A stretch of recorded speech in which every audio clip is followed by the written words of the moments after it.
I'm Tirtza Beer. I sell real estate. I'm a real estate broker. I sell in New York, New Jersey, Connecticut, but mainly New York, Rockland County. My passion is representing sellers that want to sell houses, representing buyers that want to buy houses. Call me if you need my help. 845-548-2325. Welcome to another episode of She Means Business. I'm here with Tirtza Beer, the #1 agent in Rockland County, New York.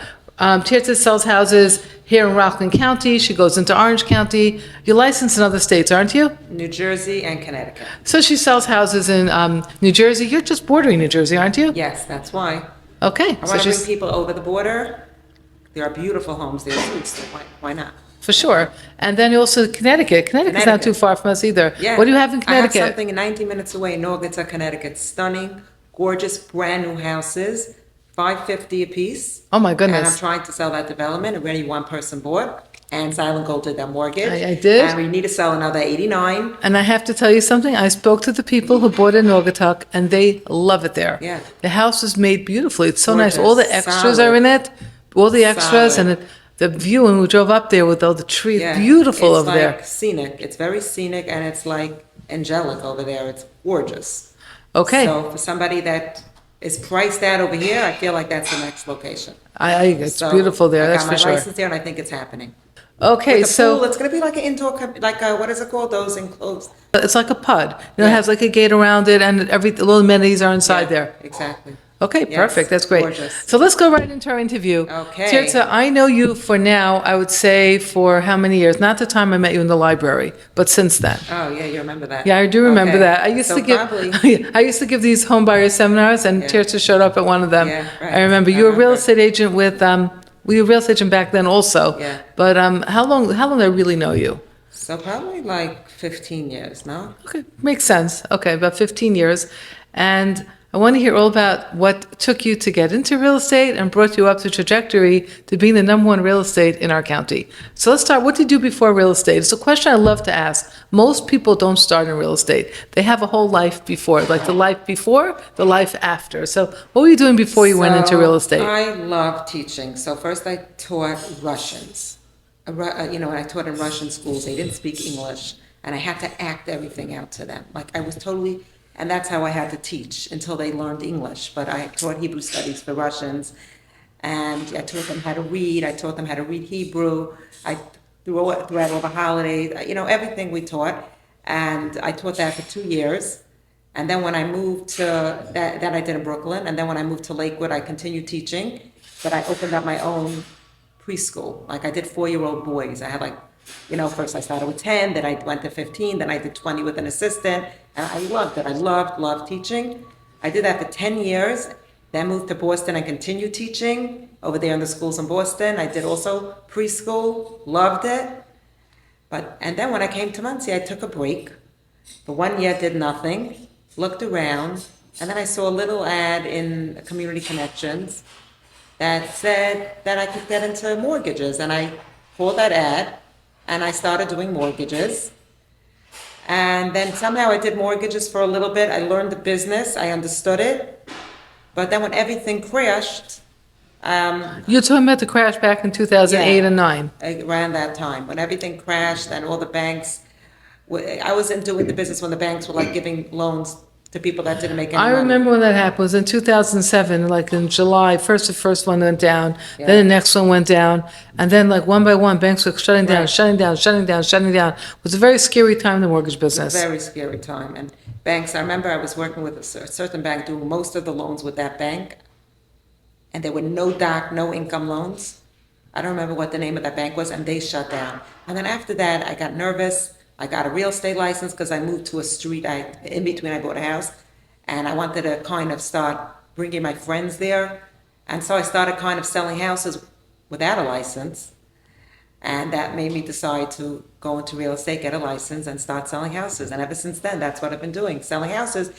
But because I have the understanding of the mortgage bracket and the payment, I was able to help them with numbers. And then I knew Ann already, and I started already referring Ann, and we got to know each other, and we became a team of me doing real estate and and doing the mortgages. So just for people who are watching this and don't exactly know what a real estate agent does, it sounds very easy. It sounds like a lot of fun. You find some friends, they want to buy the house, and then they buy a house and you're selling houses, and you can even just refer friends, and it just happens like that. Like, it's so easy to be a real estate agent. Could you tell us what real estate agents really do and what's really all about? Oh, it's hard to say it all in one foot, but we do everything. We're cleaning ladies, we're photographers, we're marriage counselors, we're psychologists, we're everything. Is it as easy as it sounds? No, it's not easy at all. It's really like a shopman. Like, just like a shopman could spend hours and hours on matchmaking and talking to each side and trying to make the meeting of the minds happen. That's really what we do. And it's, some people, find a house really, really quickly, but other people, they need a lot of hand-holding and they need a lot of direction. And the same thing is when we come and list houses for people, when we sell homes, we're trying to get them the maximum dollar, and some people, really, really need a lot of help getting them towards that goal. So Right. it's really like, we need to stage the house and we need to get the house ready. And, some people, I just met somebody yesterday that they're in the house for 39 years. Oh, my. And they never sold a house before. And they really need to know everything about selling the house, and they want to put it on the market and go somewhere. So you have to be there for them every step of the way. Do you think a person like that should even think about selling without a real estate agent?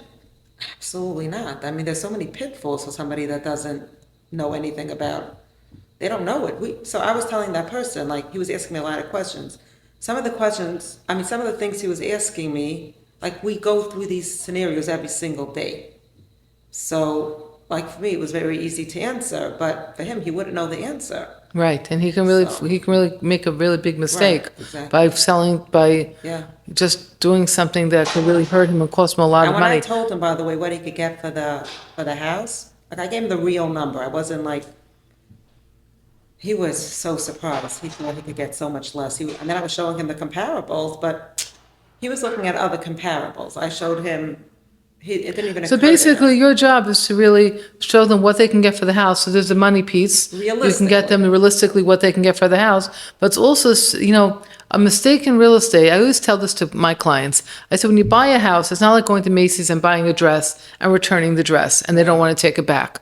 So what's the most expensive dress somebody might buy in Macy's? They may have a wedding or a bar bat mitzvah or something they want to buy a really nice dress for. So they'll spend $1,000 maybe on a dress that they order somewhere, and then they have a problem with it. It's a lot of money to lose, but that's what it is. But a house is hundreds of thousands of dollars. So a mistake can cost a seller or a buyer thousands and thousands and thousands of dollars. And that's why a real estate agent is so key to make sure that the seller maximizes what they can get. They don't make stupid mistakes. And the buyers also don't get into situations where they will make mistakes on this gigantic purchase, the biggest purchase of their lives for the most part. Right, but another thing also that, especially the buyers now, I'm talking the rookie buyers that just start looking, so some of them really, really need help. They're so clueless, and to just like run around with them to every single house that they see on Zillow and to this. Like, there's one buyer now that she wants a house, and every single house that she sees, okay, maybe this, maybe that, maybe that. So basically what we're doing is I'm looking at the houses and I'm telling her, okay, look at the age of this house. This house was built in 1890.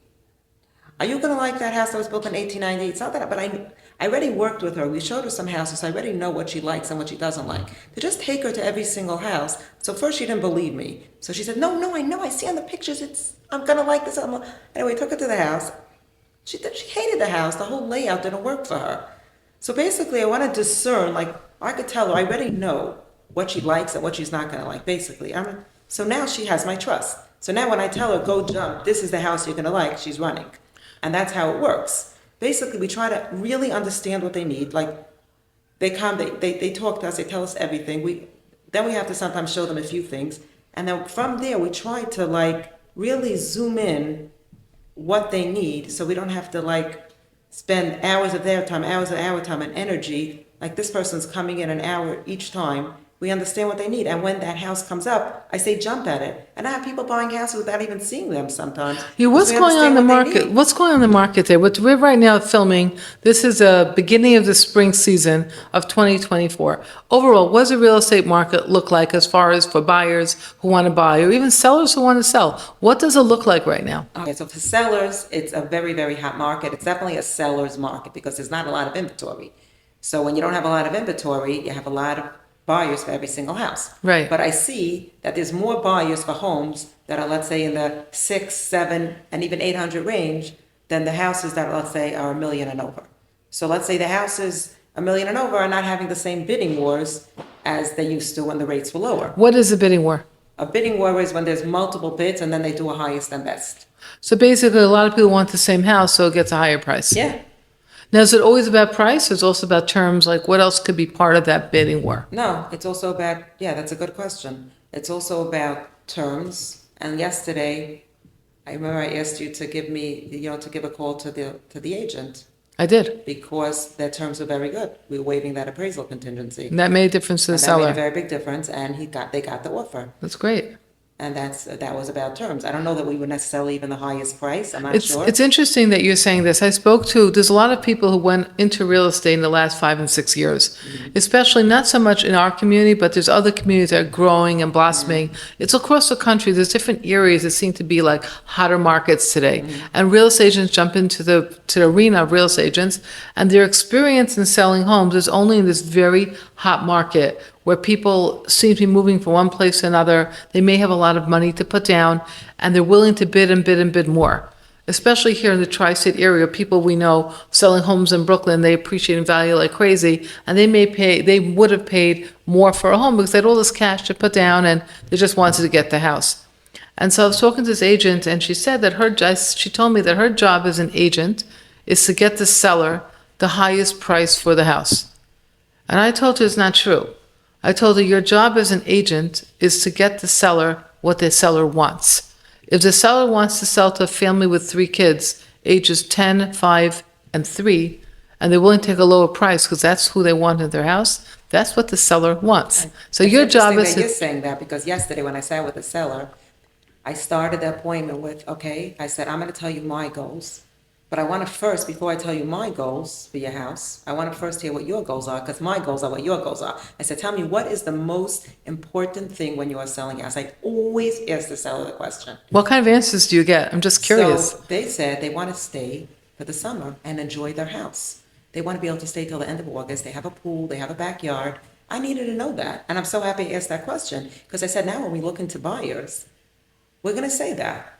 We're going to say that they want to So stay for over the this- summer. And for- I like to know everything. So for this seller, price was not number one. Number Price one was, important. oh yeah, but wasn't number one. Number Right. one was a term that he Right. gets to stay in the He house. wants to stay in the house. But he did say to me, but he's going to get a way lower offer than if he's staying in the house, and he doesn't want that either. Yeah, okay. But I like to know the whole balance. Sometimes they'll say, we talk about a post-possession agreement where they could stay in the house and rent back.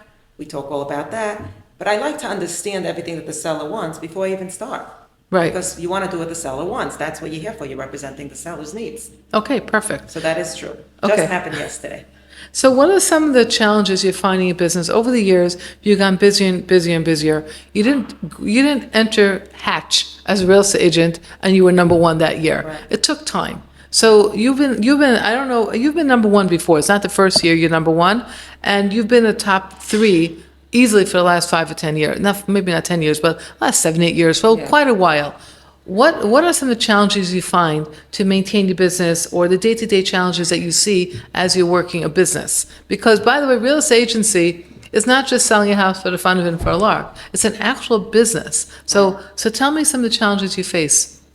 Well, my main challenge is delegating. And I've been going to all kinds of courses and trying to learn how to delegate, because by nature I like to do everything myself. So I want to do. So now that was my challenge, and it's pretty hard to find good people to work for you. So that's a really, really hard challenge. You have some really good people on your team. Now I really do. I really now have one person on my team that's there for Rosemary. Rosemary is great. She's She's so amazing. devoted, and So she just devoted. does and does and does. Does, and she's very, very dedicated. But over the years, I've had a lot of people coming and going on my team. And the challenge is to keep everybody happy and to keep them on your team. That's the biggest challenge, and how to delegate and how to divide up and find what everybody's good at, what they're strong. I've been learning a lot. It doesn't come easy to me, it doesn't come naturally to me. And I'm still challenged with it. And I'm still learning every day, and I still always want to hear more, and I still always want to hear more tips. But that's probably the biggest challenge, is how to keep my workers happy, how to understand everybody, what they're good at, and give them what they're good at. And I need to learn that every day. That's my I'm challenge. also so challenged with that. That's my challenge also. I think I'm a couple years ahead of you in working Yeah. through that challenge. I'll tell you the one thing, I heard this in a convention, was in 2007, Yeah. 2006 or 7. This really made a difference to me. I don't know if I've told you this before, but I'll tell it to you now. One thing that really helped me a lot was, I was actually in Utah when I heard this, and he said, when you can delegate something to somebody and do it as 80% as good as you, that's good enough. So when they're at 80%, it's good enough. And then once they do the 80%, it's 20% less. So now you work on that next level of 20% more. Now you're at 96%. That's really good. So Right. that's one thing that I like. Sometimes it's not the way you want it to be, but it just, you can't do everything. Right, and what I realized, by the way, is that I tuned into what I'm good at, and what really I'm good at is making that deal. Like, all the negotiation is my strong point. Talking to people, I don't have to be the one showing the house. So I gave out that job. Was that hard for you to give up? It was. But I know what the houses look like. I sometimes preview it before, I'll look at it afterwards. I don't have to be the one to show the buyer the house. So for the buyer's point, I think that that's fine. I have people showing the homes for me, and then I put together the whole deal, and that's really, Well, that's really The what, expert- that's what Tirtza Beer is. When you put the deal together, you clinch that deal, you make it work. That's really what you do. right. That's 100%. And then for the sellers, I'll come in initially, take a look at the house, price the house, set up a whole marketing plan for the house to make that house sell for the best and highest, quick and easy, and whatever our motto is, how we do it. But then afterwards, I have a team that could do a lot of other things that I don't need to do, like the photographers and the social media and all the rest of the, being in touch with, from the actual listing until the closing, the transaction, coordination. A lot of that could be dealt with by my team. So real estate seems to me like it's all encompassing. So this comes at the typical question I ask every woman who's working, and how do you achieve work-life balance? Is there any work-life balance in your life? I don't completely achieve that, and it's, again, something that I constantly have to work on every single day. I try to make a schedule when I'm going to do my housework, when I'm going to take care of my cleaning, when I'm going to take care of my shopping, when I'm going to take care of the errands. But basically, it's a lot more manageable since somebody in my office gave me advice, Naomi Streicher, and she said to me right when I came in, she said, "You must get cleaning help. You must get help." And I did. I listened to her, and I got help. And now I have full-time help every day, and it was expensive. It was expensive in the beginning. But now I don't even think about it. I'm able to work because I have that help. There would be no way that if I was focused on cleaning my cabinets and washing my fridge out, that I would be able to help other people every single day. And so I look at it as a business expense. I'm able to help everyday people, because gave that work over to my cleaning help.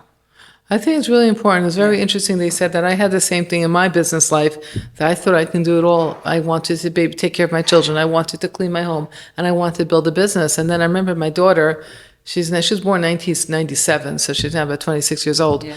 I remember when she was a child, like everything kind of crashed on me. Like I couldn't handle it all. Yeah. And I remember having this colossal fight with my husband over where his socks were.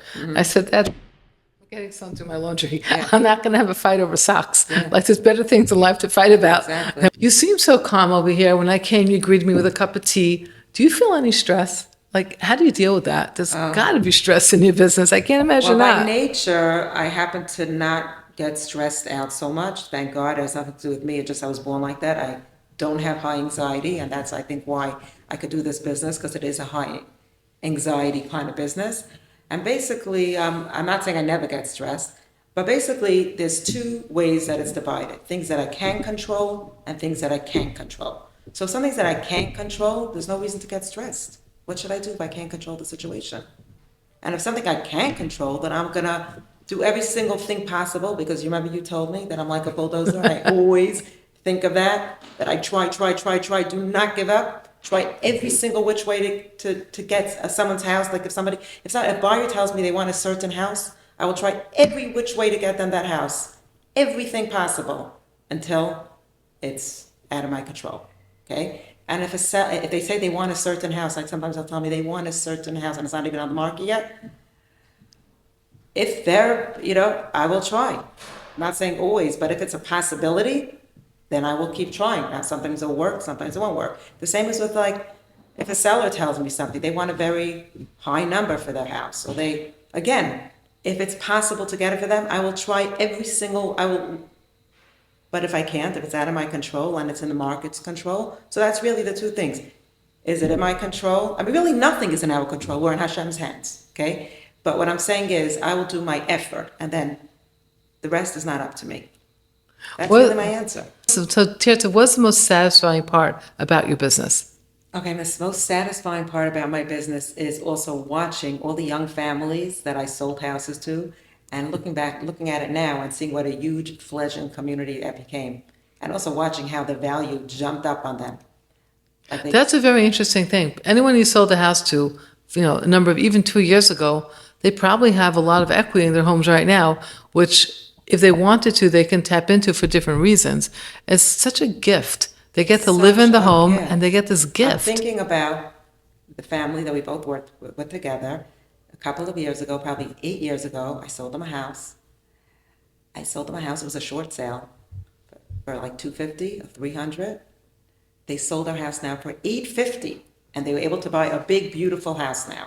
All right, that's true. Very satisfying for me. Mm-hmm. These people, they would have not had a small down payment. What they have, like a $50,000 down payment? I always say that. Look what it took them. I always say that myself. I'm not here to do a mortgage for somebody. Yeah. What I'm doing is I'm changing somebody's life. Yeah. When you sell someone a home, it's not just brick and mortar. Yeah. You sell them a home. You're the one who told me that. Yeah. That place where you live is not a business investment. Mm-hmm. It really is. There is a component where it does. It is an investment, but you can't look at your own home mm-hmm. as an investment. You look at your own home as a place to build a home. Right. And that's what you're doing. Right. And that's fabulous. Yeah. If somebody wanted to go into real estate, what would your advice be for that person? I'm just thinking of a funny story. I was sitting at somebody at a wedding and she's telling me, I want to go into real estate, but I can't go into real estate. I said, why not? She goes, because I'm a very honest person. I said, so why can you go into real estate? She goes, because if I don't like a house, I'm going to tell them that I don't like the house. I said, what do you mean? I just told somebody the other day, I hate this house, do not buy it. And I want you to write down if you buy this house that Tirtza told you not to buy it. And I'm in real estate. Of course you tell them if you don't like a house. So what do I tell you? What advice? Perseverance. You're just an agent. You're representing either a seller or a buyer. You're trying to get their needs. That's all it is. If a seller needs something, you're helping them get it. If a buyer, you're helping them sell their house. You're representing them. You're doing everything for them because you're their expert. Now, a buyer needs something, they're not the expert. You're the expert. You know all the neighborhoods. You know everything. You know everything about the houses. You know what prices it should sell at. If a house is overpriced and I'm representing the buyer, I'm telling him the house is overpriced. If I'm representing the buyer. If a house, if I see something in the house that the buyer should know about, I'm telling that to the buyer. If I'm representing a seller, and I think it's important for a seller to do something about the house before they put it on the market, I'm telling that to the seller. It's a very honest business. You just have to be who you are. You have to be upfront. Don't go into a house, and tell a seller a number that they should sell the house, and it's never going to sell for that number. No, you have to tell them what it's going to sell for, because then you're going to just a whole time while it's on the market, you're going to be miserable because the seller is going to be upset at you. So you just have to be in this business. You just have to tell people exactly. I don't like to fudge things up. You just have to be upfront, out there, and then you'll be successful with buyers and with sellers. So you say transparency, yes. Perseverance. Should they work on a team first? Should they go on their own? Like, what should their next step be? Well, I didn't start off with a team. You can't start it. You start off you take your real estate course and you start off just slowly.